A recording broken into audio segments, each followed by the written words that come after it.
All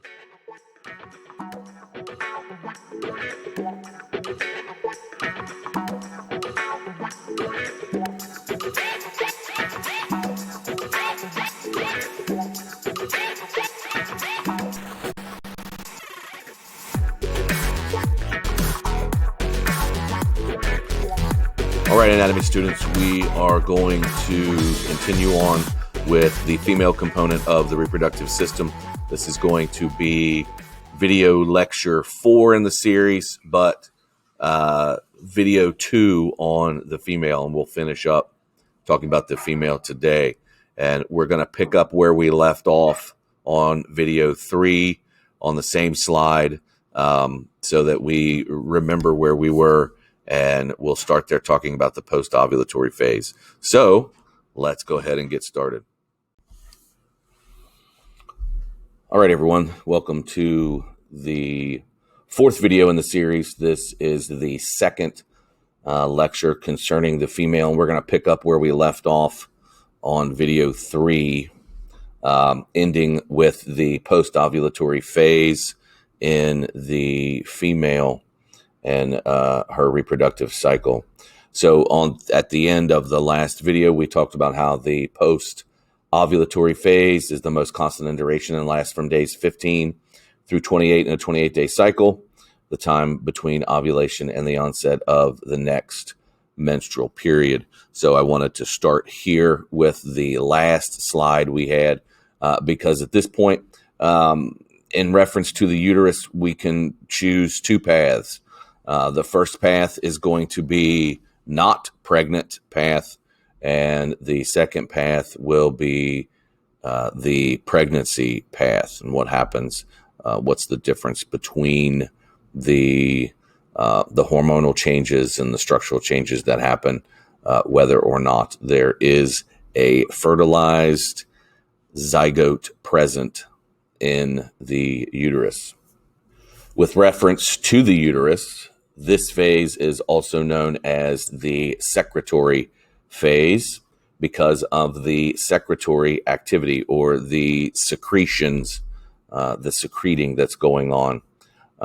The secretory activity of the endometrial glands, again, that inner lining of the uterus, as the endometrium thickens in anticipation of implantation. So at this point, at the beginning of this phase, the uterus is getting ready to receive a fertilized egg, or as we have stated before, that ball of cells, the blastula at this point.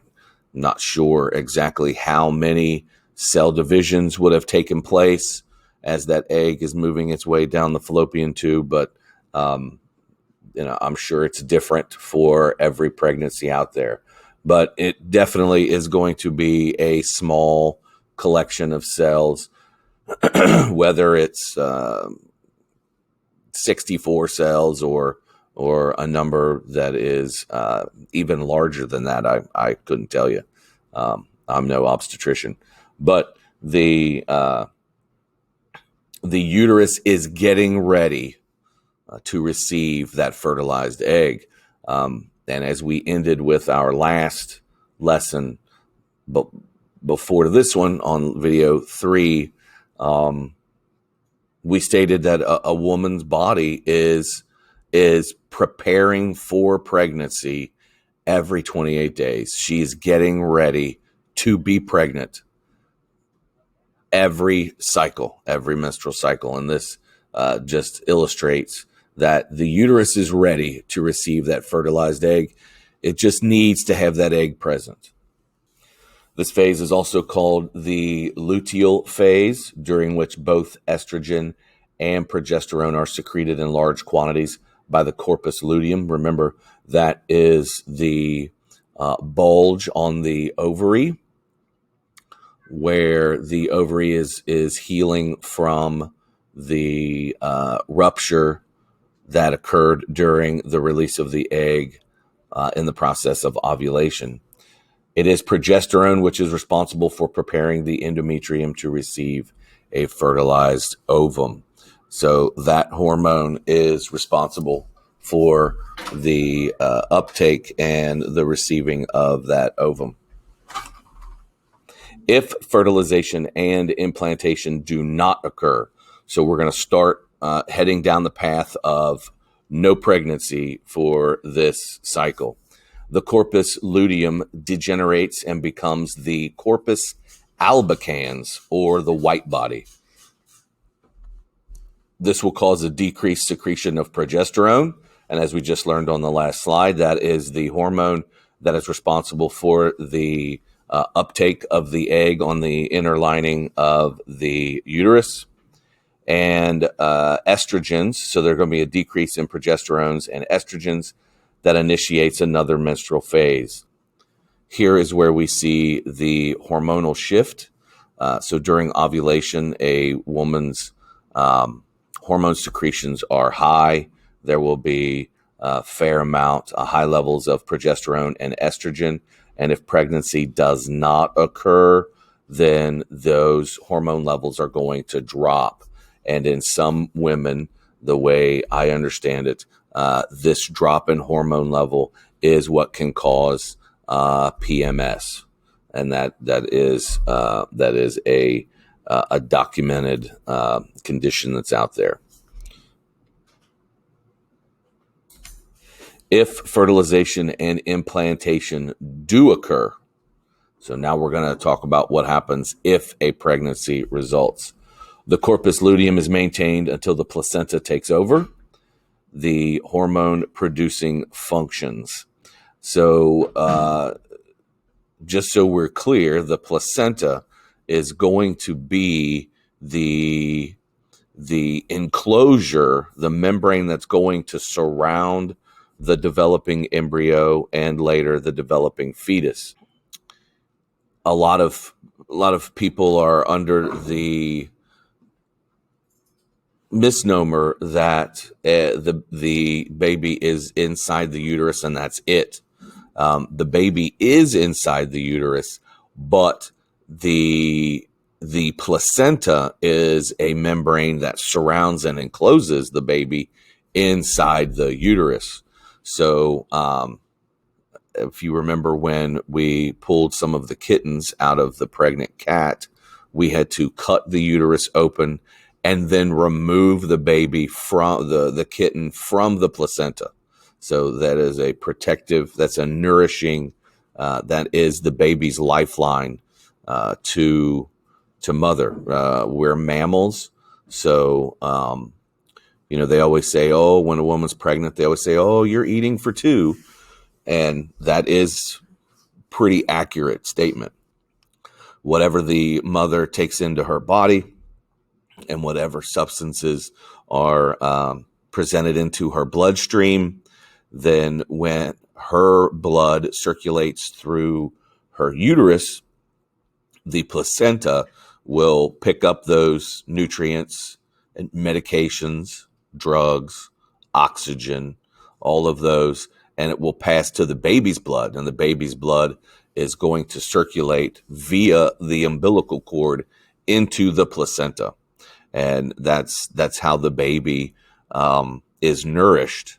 So in egg-laying animals, the baby is going to get all of its nourishment from whatever's inside the egg, and from the egg yolk. And when that is gone, then the baby hatches the egg. There's no more food. Let's get out of here. And in humans, the mother nourishes the baby's body, by her actions. So if she's malnourished, the baby will be malnourished. If she smokes, the baby will be exposed to nicotine. If she drinks, the baby will be exposed to alcohol. If she consumes, as I do, high levels of caffeine, the baby will be exposed to those levels of caffeine.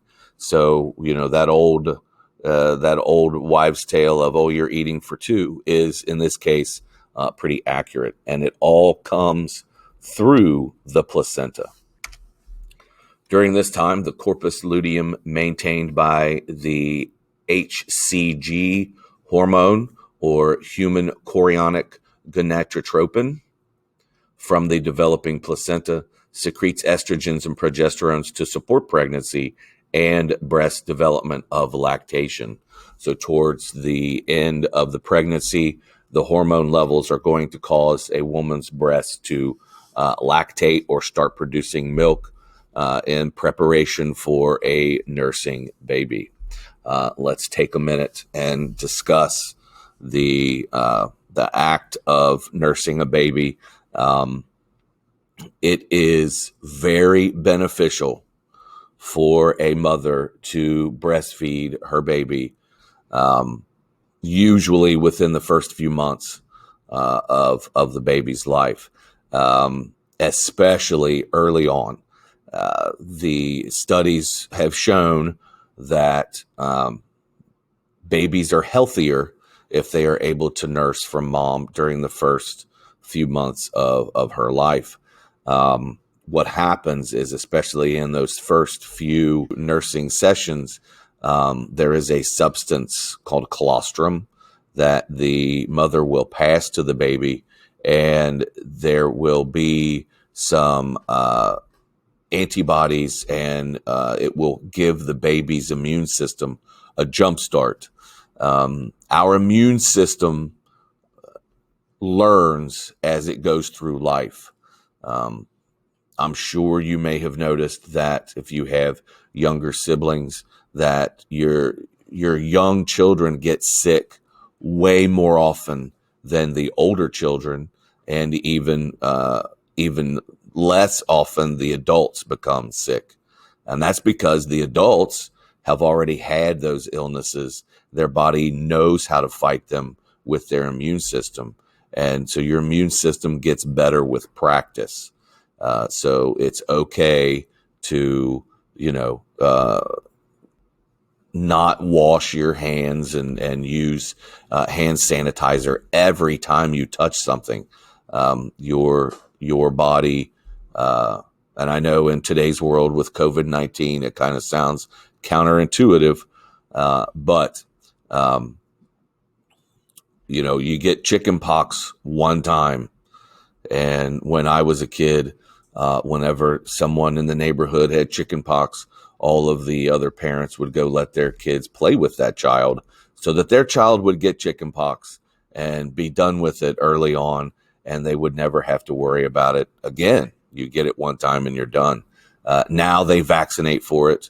But back when I was a kid, the way we vaccinated for it was to go get the disease and have it one time. And because chickenpox is that virus is a double-stranded DNA, it doesn't mutate much. So your body learns how to defeat it. And once it defeats it, then it knows how to defeat it again.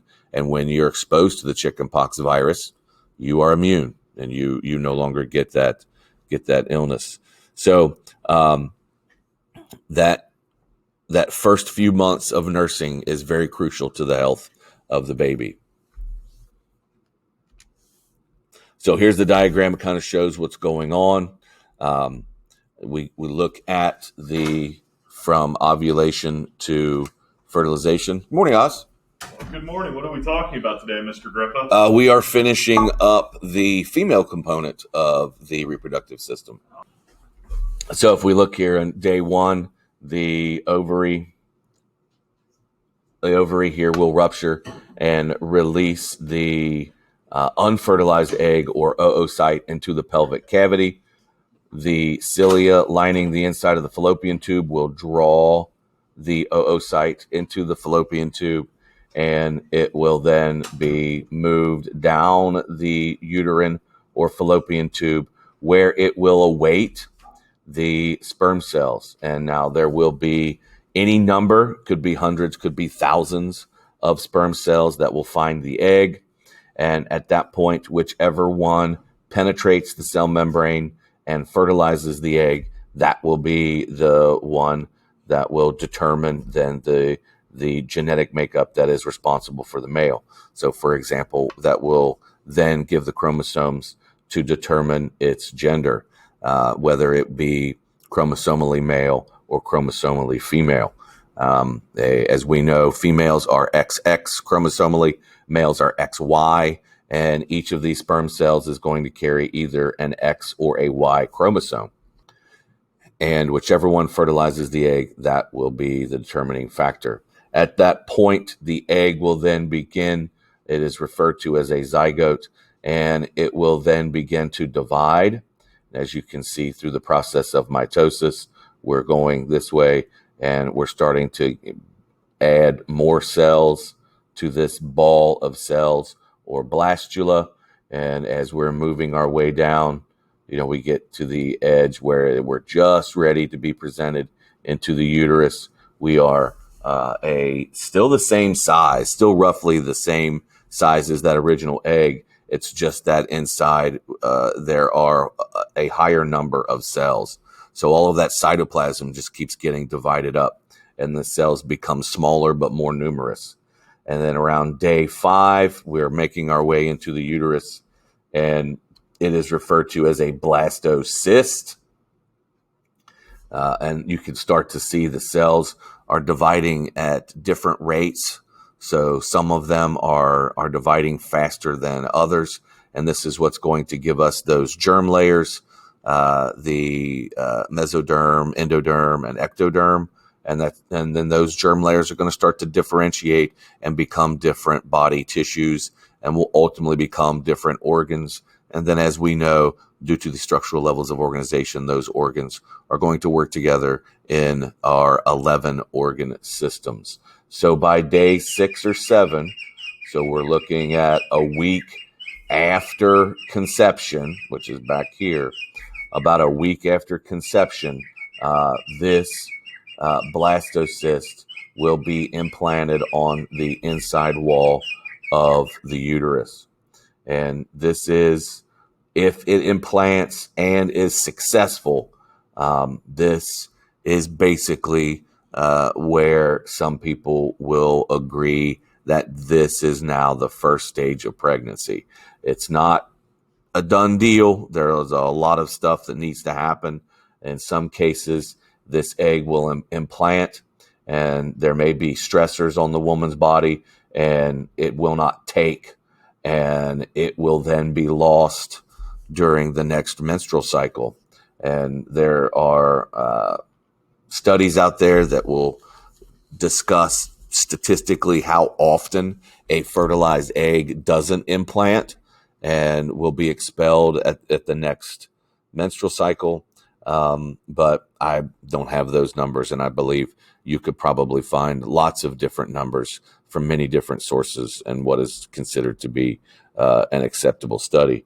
But just because its egg is fertilized does not mean that it will implant and become a baby. All right, so that is pretty much going to take care of the female component of the reproductive system, and I think it's going to be a good place for us to stop today.